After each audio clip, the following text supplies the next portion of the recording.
और भाई लॉन्डो, क्या हाल चाल। तो आज हम आ गए हैं सीखने के लिए सीरियलाइजेशन और डीसीरियलाइजेशन का फंडा। ठीक है भाई। तो देखो, शुरुआत में ये बात है चांदनी चौक की। चांदनी चौक में एक लड़की, दिल्ली गर्ल, आई थी शॉपिंग करने के लिए। वहां पे चांदनी चौक में एक चाइना का लड़का भी मौजूद था। फिर क्या हुआ तो जो हमारा चांदनी चौक का लड़का था, इसकी दिल्ली की लड़की को देख के दिल में बजी घंटी। इसका गेटवे ऑफ इंडिया खड़ा हो गया। तो हुआ क्या, इसने जाके लड़की को बोला कि हेलो चिन चू ची। अब इसका हिंदी में अनुवाद था, क्या आप चाय पीने चलोगी।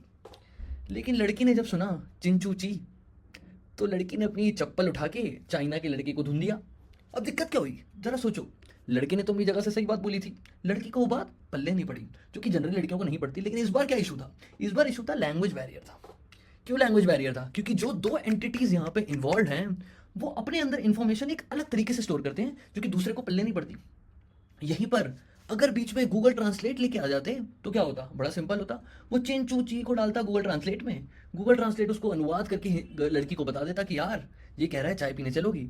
उसके बाद जो भी लड़की का जवाब होता वो उसको गूगल ट्रांसलेट में बता देती, लड़के को बता देते, सीन हो जाता शॉर्ट। क्या पता भाई का लक चल जाता, लेकिन यहाँ नहीं चल पाया। यही कॉन्सेप्ट है सीरियलाइजेशन और डीसीरियलाइजेशन का। कैसे, आओ देखो। मान लो तुम एक कंपनी में हो, और मान लो तुम्हारे पास उस कंपनी में एक बैकएंड है, एक फ्रंट एंड है जिसपे तुम काम करते हो। मान लो तुम्हारा जो बैकएंड है वो है जावा में, जावा का बैकएंड है। और ऐसे ही तुम्हारे पास एक फ्रंट एंड भी है, रिएक्ट में लिखा हुआ फ्रंट एंड रिएक्ट में लिखा हुआ फ्रंट एंड। अब जब तुम जावा के अंदर जो तुम्हारा बैकएंड है उसमें तुमने कोई क्लास बना रखी होगी, कोई ऑब्जेक्ट होगा। लेट से एक यूजर ऑब्जेक्ट होगा, जिसकी लेट से लॉन्ग आईडी है, स्ट्रिंग नेम है, ये सब चीजें हैं उस क्लास में। अब मान लो रिएक्ट में फ्रंट एंड में एक बटन है, जो क्लिक करके बैकएंड में तुम्हारी एक एपीआई कॉल होती है। वो एपीआई कॉल उस यूजर का डेटा उठा के यूआई में शो करती है, जो भी वेबसाइट यूज कर रहा है उसको। ठीक है। तो अब हुआ क्या, तुम्हारे बैकएंड में एक जावा का ऑब्जेक्ट था। वो जावा का ऑब्जेक्ट रिएक्ट में फ्रंट एंड में कैसे दिखाएं भाई, क्योंकि जो रिएक्ट है उसके अंदर जो इंफॉर्मेशन है वो स्टोर होती है जावास्क्रिप्ट ऑब्जेक्ट की फॉर्म में। वो जावा का ऑब्जेक्ट पे तो काम नहीं कर सकता, वो उसको फ्रंट एंड में नहीं दिखा सकता। तो यहां पर क्या होगा, यहां पर जो ये जावा का क्लास का ऑब्जेक्ट है, इसको हम एक फॉर्म में कन्वर्ट करेंगे, जो कि लड़का लड़के के केस में क्या था, इंग्लिश, गूगल ट्रांसलेट इंग्लिश। कि उसने जो चाइनीज में बोला वो इंग्लिश में कन्वर्ट हुआ, इंग्लिश को हिंदी में कन्वर्ट करा। उसने जो हिंदी में बोला उसने इंग्लिश में कन्वर्ट करा, इंग्लिश ने वापस चाइनीज में कन्वर्ट करा। तो जो बीच में एक लैंग्वेज है जो दोनों के लिए कॉमन है, जो दोनों को पल्ले पड़ती है, उसमें उसको कन्वर्ट करा गया। ठीक है। तो ऐसे ही जो जावा का क्लास का ऑब्जेक्ट है उसको एक फॉर्म में कन्वर्ट किया जाएगा, जो कि सबको समझ आती है, इसलिए रिएक्ट को भी समझ आती है, और रिएक्ट उसको अपने एक जावास्क्रिप्ट ऑब्जेक्ट में कन्वर्ट कर लेगा और फ्रंट एंड में दिखा देगा। ठीक है। अब यहां पर वो कॉमन लैंग्वेजेस क्या हैं, यहां पर वो कॉमन लैंग्वेजेस हैं जैसे जेसन, जेसन एक कॉमन लैंग्वेज है। एक्सएमएल वो भी एक कॉमन लैंग्वेज है। ठीक है। इतना समझ आया कि कॉमन लैंग्वेज में कन्वर्ट करना है। अब कॉमन लैंग्वेज में कन्वर्ट करने के प्रोसीजर को ही सीरियलाइजेशन कहा जाता है। Serialisation is the process of converting these language specific objects into a common data type that can be JSON, can be XML. ठीक है। अब ये JSON XML में कन्वर्ट हो गई। अब मान लो अब हमें इसको वापस एक लैंग्वेज स्पेसिफिक डेटा टाइप में कन्वर्ट करना है, तो उस प्रोसेस को हम कहते हैं डीसीरियलाइजेशन। ठीक है, उसको हम कहते हैं डीसीरियलाइजेशन। यहां पर हमारे पास क्या है, एक जावा ऑब्जेक्ट है। ठीक है। और यहां पर हमारे पास क्या है, एक जावास्क्रिप्ट ऑब्जेक्ट है। रिएक्ट को जावा ऑब्जेक्ट समझ नहीं आता, जावा को जावास्क्रिप्ट ऑब्जेक्ट समझ नहीं आता, इसलिए हमने ये सीरियलाइजेशन और डीसीरियलाइजेशन का कॉन्सेप्ट लेके आए। ठीक है, इतना समझ आया। अब ये चीजें जो है ना, ये बहुत ही सिंपल हैं। जब हम ऐसे वेब एप्लीकेशन या रेस्ट एपीआईज में डील कर रहे होते हैं, तब ये चीजें बहुत सिंपल हैं। सिंपल माने कि जब तुम जावा के थ्रू, जावा के बैकएंड में मान लो एक रेस्ट एपीआई का एक रिस्पॉन्स भेजो, जो कि जावा ऑब्जेक्ट है, तो जैक्सन नाम का एक मॉड्यूल है, वो उसको खुद ही डील कर लेता है और खुद ही सीरियलाइज कर देता है जेसन में। ठीक है। और रिएक्ट के साइड पे जब वो जेसन ऑब्जेक्ट आता है, तो लेट से हमारे पास एक रिस्पॉन्स आया। ठीक है, एक रिस्पॉन्स आया जावा की साइड, रिएक्ट के साइड पे, तो हम सिंपली क्या करते हैं, रिस्पॉन्स डॉट जेसन कर देते हैं। ये फंक्शन इसको सिंपली जावास्क्रिप्ट ऑब्जेक्ट में कन्वर्ट कर देता है, जो भी रिस्पॉन्स आता है उसको। तो ये चीजें बहुत सिंपल हैं जब हम वेब एप्लीकेशन से रेस्ट एपीआई में डील कर रहे होते हैं, क्योंकि जावा तो खुद ही इसको सीरियलाइज कर देता है, हमें कुछ अलग से करने की जरूरत नहीं पड़ती यूजिंग जैक्सन मॉड्यूल। और react simply response dot JSON करके उसको जावास्क्रिप्ट ऑब्जेक्ट में कन्वर्ट कर देता है और उसको यूआई में दिखाने में कोई दिक्कत नहीं होती। ठीक है। पंगा पड़ता है दूसरी चीजों में। दूसरी चीजें जैसे मान लो तुम्हारा एक जो जावा का ऑब्जेक्ट है ना, तुम्हें इसको डेटाबेस में स्टोर करना है, पहली चीज़। दूसरी चीज़, मान लो तुम्हें इसको किसी फाइल में स्टोर करना है, ठीक है। तीसरी चीज़, मान लो तुम्हें कैशिंग करनी है। कैशिंग पता है ना, कि टेम्पररीली जब तुम एक इजीली एक्सेसिबल मेमोरी में उसको स्टोर कर लेते हो, जो कि फास्ट एक्सेस हो जहाँ से, उसको कैशिंग कहते हैं। मान लो तुम्हें इस डेटा को कैश करना है। इन तरह की चीज़ों में ना हम जेसन और एक्सएमएल में कन्वर्ट नहीं करते, जेसन और एक्सएमएल में सीरियलाइज नहीं करते। क्यों नहीं करते? देखो बताता हूँ। अब देखो जेसन, देखो कैसा सा दिखता है जेसन, ये देखो, कोई भी लिख सकता है जेसन। कोई भी आंडू पांडू को दिखाओ जब ये, तो हर आंडू पांडू समझ जाता है देख के कि भाई ये तो एक जेसन है भाई, है ना भाई।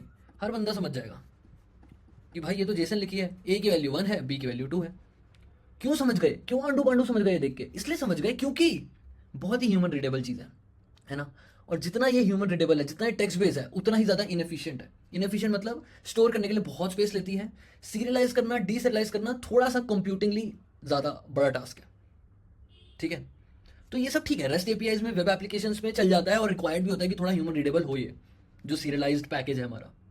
बट जब हमें एक ऐसी चीज़ करनी है जो कि बहुत ही एप्लीकेशन स्पेसिफिक है, मान लो डेटाबेस में स्टोर करना है, या फिर जैसे एक ना चेक पॉइंटिंग चीज़ होती है। चेक पॉइंटिंग क्या होता है? जैसे मान लो तुम कोई गेम खेलते हो, मान लो गेम खेल रहे हो, रात के 2 बज गए, मम्मी ने पप करके चांटा लगाया कि बेटे कल उठना नहीं है, सो जा। तो तुम क्या करते हो? गेम को सेव मारते हो। तो तुम्हारी जितने भी गेम की प्रोग्रेस है वो एक सेव हो जाती है एक चेक पॉइंट में जाके। इसको हम चेक पॉइंटिंग कहते हैं। थोड़ा गेम से हट के बताऊं तो एक अपाचे फ्लिंक करके चीज़ होती है, पता है तुम्हें? नहीं पता तो एक बताता हूँ कि कुछ नहीं, एक ना प्रोसीजर है जो कि रियल टाइम डेटा इंजेस्ट करता रहता है, कुछ प्रोसेसिंग ट्रांसफॉर्मेशन करता रहता है और आगे आगे डेटा को भेजता रहता है। ये अपाचे फ्लिंक का मोटा मोटा तुम काम मान लो, ठीक है। तो मान लो डेटा आ रहा है, एकदम से जो अपाचे फ्लिंक की जो जॉब थी ना, मान लो फेल हो गई। अब क्या करे भाई? डेटा तोड़ गया। तो उसको बचाने के लिए वो ना हर हर पीरियोडिक इंटरवल्स में जो डेटा है उसको चेक पॉइंट करता रहता है, उसको सेव करता रहता है। वो कहाँ सेव करता है? कुछ फाइल्स में सेव करता है, ठीक है। और मान लो जैसे ही जॉब फेल हुई, अब उसको क्या करना है? उस फाइल से डेटा उठाना है कि भाई मेरी क्या प्रोग्रेस थी, वहीं से शुरू कर देता हूँ भाई। ये वो सोचेगा। तो क्या करना है? हमें तो कुछ नहीं करना ना। फेल हुआ, वो अपनी फाइल पे जाएगा, खुद ही देखेगा कैसे इंकोडेड है, खुद ही इसको डिकोड करेगा, खुद ही काम शुरू कर देगा। बहुत ही एप्लीकेशन स्पेसिफिक काम है, हमारा काम नहीं है। उस डेटा को ह्यूमन रीडेबल होना जरूरी नहीं है, उस चीज़ को एफिशिएंट होना जरूरी है, उस चीज़ को स्टोरेज कम होना जरूरी है उसका, कि वो मेमोरी कम ले, ताकि हम ज़्यादा चेक पॉइंटिंग कर सकें, हमारे को कॉस्ट कम लगे, ठीक है भाई। पल्ले पड़ गई बात। वापस बताता हूँ, 3 चीज़ें। फाइल में स्टोर करना है, डेटाबेस में स्टोर करना है, कैशिंग करनी है।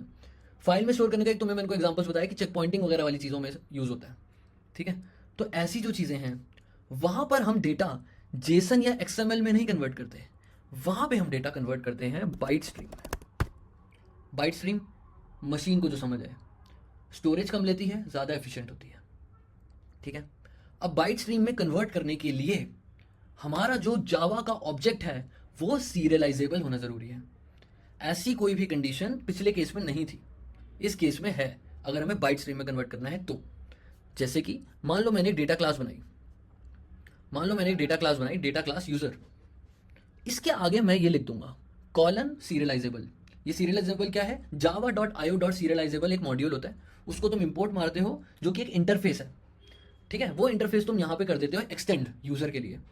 इससे ये जो क्लास है हमारी यूज़र, ये सीरियलाइजेबल बन जाती है। सीरियलाइजेबल का मतलब नाउ इसका जो भी ऑब्जेक्ट है that is eligible to be converted into a byte stream, ठीक है। अब मान लो इसके अंदर हमने ये वेरिएबल्स लिख दिए, private long ID, private string name, इसको अब हम कन्वर्ट कर सकते हैं बाइट स्ट्रीम के अंदर, ठीक है। बाइट स्ट्रीम में कन्वर्ट करने का बहुत ही आसान तरीका है। एक चीज़ होती है ऑब्जेक्ट आउटपुट स्ट्रीम, ये एक फंक्शन होता है, इससे सिंपली ये कन्वर्ट हो जाता है बाइट स्ट्रीम में। और मान लो बाइट स्ट्रीम में कन्वर्ट हो गया, हमने इसको फाइल में स्टोर कर दिया। मान लो कभी हमें फ्यूचर में ज़रूरत है, हमें चाहिए कि एक्चुअल ऑब्जेक्ट क्या था, तो उस केस में यूज़ होता है ऑब्जेक्ट इनपुट स्ट्रीम। ये फंक्शन से हम जो सीरियलाइज चीज़ है उसको वापस से डीसीरियलाइज कर लेते हैं, ठीक है। समझ आई बात? ये पंगा है, ये सीन है, सिस्टम है इसका पूरा। अब एक और बात, अब ना कुछ वेरिएबल्स होते हैं, कुछ डेटा होता है तुम्हारी क्लास के अंदर जिसको सीरियलाइज करना ज़रूरी नहीं है। ज़रूरी क्या, करना भी नहीं चाहिए। जैसे कि अब मान लो आईडी है, नेम है, इन सबको तो तुम सीरियलाइज करो, इन सबको तो तुम्हें डेटाबेस में स्टोर करने की ज़रूरत है। अब वापस सोचो, हम क्यों स्टोर कर रहे थे? कि जब भी रिक्वायरमेंट हो बाद में, तो हम इसको बाद में फेच करके ला सकें, ठीक है। अब मेरे को एक बात बताओ, मान लो तुम्हारी फैमिली ना शिफ्ट हो रही है पेरिस, ठीक है। तो तुम क्या चाहोगे? क्या क्या तुम्हारी फैमिली में सेम रहे? पापा सेम रहे, है ना भाई, मम्मी सेम रहे, घर वाले सेम रहे, ठीक है भाई। इतना वो तो तुम अलग नहीं लेके आओगे कि भाई पेरिस जा रहे हैं, एक पेरिस के पापा आ जाए और एक पेरिस की मम्मी भी आ जाए, है ना। ये तुम गलत सोच रहे हो, ये सब नहीं सोचना, ठीक है। तो ये सब तो सेम रहने चाहिए, घर वाले तो सेम रहने चाहिए, लेकिन फर्नीचर हो गया, या तुम्हारे घर का माली हो गया, या तुम्हारे घर पे जो बर्तन आंटी धोती हैं, ये सब तो रिप्लेसेबल है ना यार। वो तुम पेरिस की मेड लेके आ सकते हो, वो तुम पेरिस में नया फर्नीचर ला सकते हो। तो ये सब चीज़ें जो हैं ये सेम रहने की ज़रूरत नहीं है। ये सब चीज़ें रिक्रिएट तुम वहाँ जाके अपना कर सकते हो। यही कॉन्सेप्ट है इथे, कि भाई जो यूज़र है इसका आईडी तो तुम चाहते हो कि परसिस्टेड रहे, खो जाए तो मैं सेम आईडी लेके आऊँ, नेम तुम चाहते हो सेम लेके आऊँ। लेकिन अब मान लो ये एक वेरिएबल है, private log equals to new logger, ठीक है। ये तुम लॉग का वेरिएबल लेके आ रहे हो, एक ऑब्जेक्ट लेके आ रहे हो लॉग का, जाकि तुम ताकि तुम लॉग कर सको, लॉगिंग कर सको अपनी एप्लीकेशन के अंदर। तो तुमने यहाँ पे लिखा लॉग डॉट इन्फो और कुछ कुछ तुम लॉग करा लिया तुमने, ठीक है। अब मान लो तुम्हारी एप्लीकेशन क्रैश हो गई, अब तुम इस चीज़ को रिकवर कर रहे हो, तो क्या तुम्हें इस लॉग को रिकवर करने की जरूरत है? नहीं है ना, ये वापस रिक्रिएट हो जाएगा। हमें कोई ज़रूरी थोड़ी है कि सेम ही लॉग ऑब्जेक्ट चाहिए, इसका तो बस हम एक इस्तेमाल कर रहे थे ना लॉगिंग करने के लिए। ये सेम ऑब्जेक्ट हमें नहीं उठाना। सेम ऑब्जेक्ट क्या चाहिए? आईडी और नेम सेम चाहिए। ये खो गए तो दिक्कत हो जाएगी भाई, यूज़र का डेटा उड़ जाएगा। ये बात पल्ले पड़ी ना तुम्हें? तो ऐसे ऑब्जेक्ट, ऐसे डेटा टाइप्स, ऐसे वेरिएबल्स जो हमें सीरियलाइज नहीं करने, उनको हम मार्क कर देते हैं @transient, ठीक है। तो जो भी इसके अंदर @transient मार्क्ड होंगे, वो जावा खुद से ही सीरियलाइज करने से मना कर देगा कि इनको मैं सीरियलाइज नहीं कर रहा। जब भी तुम्हें कुछ फेलियर हुआ, तुम्हें डेटा वापस चाहिए, आई विल रिक्रिएट देम, मैं सेम नहीं लेके आऊंगा जो तुमने स्टोर करा है। जैसे कि पापा, मम्मी, भाई, बहन, फैमिली सेम, फर्नीचर, मेड, माली अंकल, ये सब रिप्लेसेबल, ठीक है। आ गई समझ बात? तो ऐसे से जो रिक्रिएट करे जा सकते हैं, या फिर जो बहुत ही कॉम्प्लेक्स हैं और बहुत ही उनका सीरियलाइजेशन बहुत कॉस्टली है, उनको भी हम यार रिक्रिएट कर लेते हैं ना यार। हमें क्यों उन लफड़ों में पड़ना है कि सीरियलाइजेशन में ज़्यादा टाइम लगे? अपने नॉर्मल वेरिएबल्स जिनको हम, जो हमें परसिस्टेड चाहिए, सिर्फ उनको हम उठा लेंगे, ठीक है भाइयों। तो ये तुम्हारा पूरा कॉन्सेप्ट था सीरियलाइजेशन और डीसीरियलाइजेशन का। उम्मीद है तुम्हें गल्लें बातें हुण समझ आ गई होगी, और सीरियलाइजेशन डीसीरियलाइजेशन तुम बढ़िया बढ़िया करोगे। चांदनी चौक में किसी लड़की को चिन चूची नहीं बोलोगे, ठीक है भाई। चलो हम मिलते हैं किसी और वीडियो में, तब तक के लिए टाटा बाय बाय सायूनारा।